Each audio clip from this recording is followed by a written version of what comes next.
I dette tipset skal du få se hvordan du lager QR-koder med Microsoft Edge. Ja, med bare 3 klikk kan du enkelt gjøre adressen til en nettside om til en QR-kode. Så, ikke gå glipp av denne. Følg med.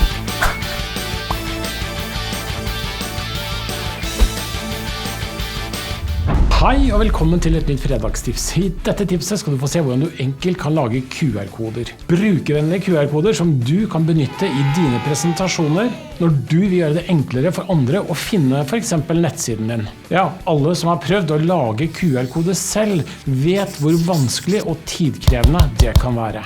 Men nå slipper du frustrasjonen, for med dette trikset kan du enkelt lage QR-kode selv med bare 3 klikk. Men ja, enkelt å få til selv altså. Bare se her.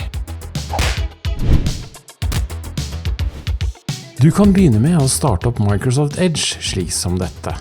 Nå gjelder det å finne frem en tøff side som du ønsker å lage en QR-kode av. Jeg har juksa litt og har allerede funnet frem vår nettside som eksempel. Men før vi koser oss med QR-koder, så ta deg gjerne noen sekunder til å abonnere på YouTube-kanalen vår. Her får du ferske nyheter og tips hver eneste uke. Nå, når du har funnet favorittsiden din, kan du gå videre. Alt du trenger å gjøre er å høyreklikke her på selve nettsiden, en plass slik som dette med muspekeren. Deretter klikker du her på opprett QR-kode for denne siden, som du finner cirka midt på menyen. Her i det nye vinduet som spretter opp til høyre, har du nå den nye QR-koden din. Nå kan du enkelt kopiere ut QR-koden ved å klikke her på kopier. Enkelt, ikke sant? Lim QR-koden inn i en for eksempel presentasjon i PowerPoint, slik som dette med Ctrl- og V-tastekombinasjonen. Og vips, med litt justering så har du fått en flott QR-kode til presentasjonen din. Det er kjempeenkelt.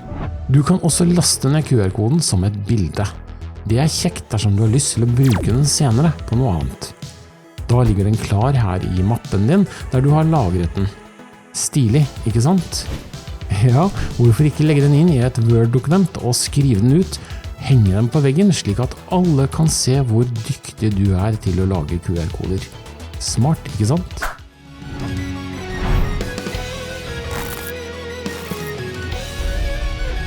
Det var alt vi hadde for i dag. Takk for at du så på. Likte du tipset og vil se flere tips fra oss, abonner gjerne på YouTube-kanalen vår. Eller følg bloggen vår, vi kommer med ferske nyheter og tips hver eneste uke. Vi ses i en annen video.